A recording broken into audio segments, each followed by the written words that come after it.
Em nenhum momento. Não vejo nenhuma razão para essa comparação. Doutor Enéas, eu queria saber, quando o senhor faz essas críticas aos meios de comunicação, por falta de responsabilidade, o senhor diz que, na eventualidade de ser presidente, usaria de mecanismos, quer dizer, eu queria entender... Jurídicos, mecanismos jurídicos. Que mecanismos são esses? Hoje a Constituição não prevê nenhum tipo de intervenção, a imprensa é livre no país, e eu queria saber se o senhor batalharia para criar algum tipo de mecanismo de controle dos meios de comunicação. Vamos lá. Hoje mesmo eu estive com a TV Bandeirantes, eu conversei com o senhor presidente da organização, disse exatamente o que estou dizendo aqui. Eu digo as mesmas coisas sempre, com clareza meridiana. Com a clareza do líquor de quem não tem meningite. A mesma coisa sempre. Veja o senhor, existe um estatuto da criança e do adolescente, ao qual não há nenhuma obediência no país. Existem tentativas as mais escabrosas de tirar vantagem do menor. É uma indústria que aí está estabelecida.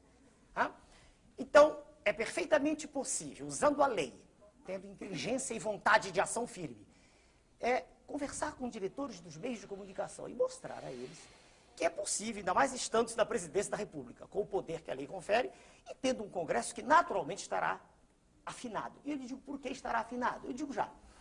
Imagine o senhor que, tendo 1 minuto no horário eleitoral gratuito, eu chegue a ser eleito. Imagine o senhor, apenas como exercício de raciocínio. Eu terei mostrado de forma inequívoca a toda a imprensa brasileira que tudo que é transmitido todos os dias não é o que a população quer. Em todas as páginas dos jornais, eles estão repletos de notícias dos candidatos da imprensa. Aqueles que a imprensa prestigia. E ela diz que tem experiência política. Como se experiência política fosse andar pelas ruas fazendo greves, gritando, ou fazendo comícios, eu não vejo assim. Eu vejo, senhor, que experiência resulta de aprendizado, de conhecimento do assunto. Por isso eu estou esperando que nós comecemos a falar das questões magnas aqui já. Mas essa é uma questão que pode ser considerada um problema brasileiro. O senhor foi o primeiro a apontar.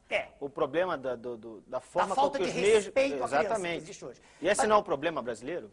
Eu já citei para o senhor o Estatuto da Criança e do Adolescente e a outra questão também, a qual não se faz referência normalmente, que é o direito de concessão. O direito de concessão previsto na Carta Magna, ele existe porque Sua Excelência, o Presidente da República, assina esse direito. Doutor Neves, Mas eu só queria, por favor, eu só queria entender qual é o... emissoras que não se enquadrarem ao modelo que o senhor... Eu queria entender se é um processo de negociação, de discussão com a sociedade, negociação, se seria intervenção... Pois não, assim como eu estive hoje com o presidente, o primeiro de uma rede de comunicação que me convidou para conversar, e só fui porque fui convidado, jamais impus minha presença a lugar nenhum. Estou aqui porque os senhores mandaram um ofício, claro, calcado na lei, mas eu quero crer que conversamos com os diretores, presidentes dos meios de comunicação, como todos são chefes de família, e apenas eles participam do processo, porque, quero crer, não há outro jeito, é uma briga por ibope, quando se ficar claro, quando não houver dúvida, quando for irrefragável a tese, que existe comando na nação, e nessa história de faz de conta que aí está, sabe? Perdoe-me, essa bagunça generalizada que hoje é o Estado brasileiro, fraco, incapaz de tomar decisões, mal informado, mal organizado, com uma desordem em todos os níveis. Quando ficar claro que não é mais assim, eu quero crer que não será difícil. Pois não. Nós temos mais uma pergunta do jornalista, eu queria que o senhor respondesse ao nosso telespectador, José Carlos Plácido da Vila Olímpia. Ele quer rapidamente saber do senhor o seguinte: se o senhor não passar para o segundo turno, o senhor aceitaria ser ministro de algum outro governo? Com todo respeito ao telespectador, com todo respeito ao senhor telespectador, é impossível...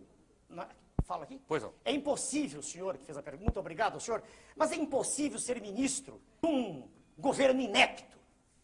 Veja, o senhor que perguntou o que acontece agora com, não me lembro, o senhor Osíris, o senhor secretário da Receita. Não adianta, imagine o senhor que eu fosse, por hipótese, que aceitasse essa tese, jamais aceitarei com o modelo que está, jamais. Já declarei isso por escrito, em documento que está registrado em Brasília. Não quero ser profissional de política, não gosto disso. Eu quero ser um estadista, quero endireitar, quero fazer com que a nossa nação respire, com que a nossa nação possa emergir desse lodaçal em que ela está mergulhada. Como eu poderia aceitar ser ministro se, quando qualquer medida firme fosse ser tomada, imediatamente eu seria obrigado a demitir-me? Como posso eu aceitar teses de um candidato à presidência da República, que é o representante legítimo das multinacionais no país? Quem é, doutor Ernesto? Sua Excelência, o senhor Fernando Henrique, é o representante legítimo das multinacionais no país? Legítimo. É um homem que defende um processo neoliberal que estraçalina e temos outros exemplos muitos, mas respondendo ao seu telespectador, eu não posso ser ministro. Veja o senhor, se eu quisesse ter qualquer cargo, eu teria sido candidato a deputado federal e sem nenhum convencimento estólido, sem nenhuma bobagem, eu teria tranquilidade de eleição em qualquer estado, qualquer unidade da federação. Ok, Tonés, pergunta agora do jornalista Rui Xavier. Pois não, senhor. Ouvindo o senhor assim, a minha sensação é que o senhor ficou mais duro. Mais duro? Mais duro.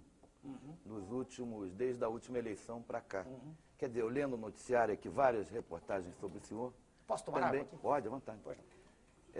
Também me dá essa impressão, e parece que passa essa impressão, que o senhor ficou uma pessoa mais dura, mas tem aqui até algumas reportagens que diz, tem um título aqui que eu não vou conseguir localizar aqui, que diz, chegou o neofascista, o novo neofascista. Então, minha pergunta para o senhor é o seguinte, o senhor mudou? O que houve com o senhor? Quer dizer, anteriormente o senhor figurou uma impressão mais simpática para... E agora está uma coisa mais dura, falando mais... Posso responder? Pode, claro, vontade. Com respeito à sua pergunta e a tudo que ela possa traduzir, né, de modo explícito ou implícito.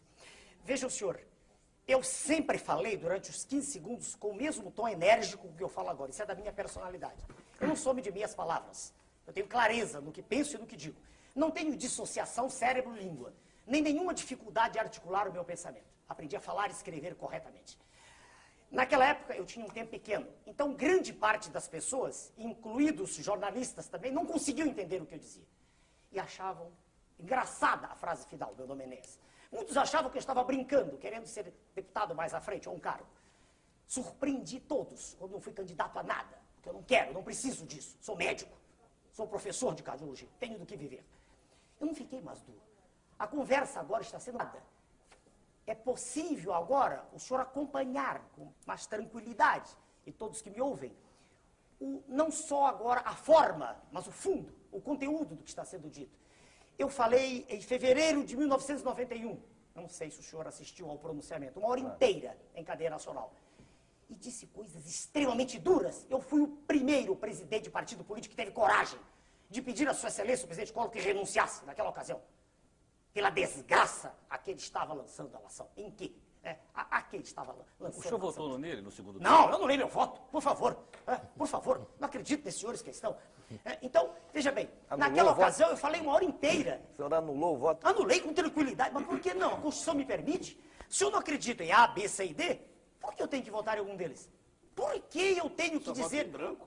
Não, em branco eu sei que há processos de fraude, todo mundo sabe disso. Isso é notório no país. E o voto em branco permite que aqui, no meio do trajeto, alguém põe, eu anulo o voto, por que não? É a maneira mais clara, mais categórica, mais peremptória de eu dizer que não acredito naquilo. Aparentemente, o senhor não acredita só de A, B, C, o senhor não acredita em ninguém de A a Z, pelo que o senhor está dizendo. Depende de quem se apresenta. Aí, não, Só o senhor. Então, podia inverter essa pergunta. Só um instantinho para o senhor, por favor. Não, pois é, nessa linha. Senhor Clóvis, um minutinho. Eu não vejo no cenário que aí está. Se eu visse, eu não me teria candidatado. Perceba o senhor uma coisa. Eu não gosto do processo. Senão pertenceria a ele tranquilo, estaria a palavra que os senhores usam. Processo, exatamente o que é processo? É essa imundícia em que se transformou o quadro político brasileiro. É essa situação de vergonha que cada brasileiro tem quando chega no exterior. Eu estou falando de quem pode ir ao exterior, porque pobre não sai nem do bairro onde mora, não consegue nem pagar a passagem. Essa situação de mentira que é lançada nas telas da televisão e nos jornais todos os dias. Eu vou dar exemplos para os senhores, vamos falar de coisas concretas. Previdência, que é uma farsa. A maioria das coisas que são apresentadas, quando se diz que existem 2 para 1, isso é mentira. Misturam-se os homens da cidade com os homens do campo. A relação na cidade é quase 4 para 1.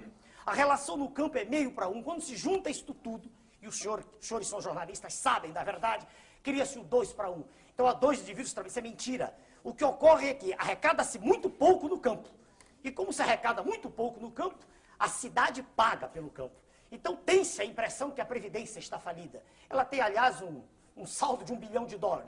O que se quer é privatizar tudo para que grupos espúrios, né, tomem conta e aí o Estado fica endividado, como aconteceu no Chile. O Estado fica endividado e os grupos têm um grande negócio. Então, eu deixo deixar bem claro. E quando você disse o processo, eu quero dizer o seguinte, eu não gosto dessa maneira como um candidato a presidente se curva. Para ser eleito, ele se curva. Ele não acredita na força dele. E ele faz composições, ele procura um vice, ele procura um... Para quê? Para que ele diga, eu não faço isso. Eu sou exatamente o mesmo. Meu candidato a vice-presidente é o Almirante. Almirante Roberto Gomes Silva.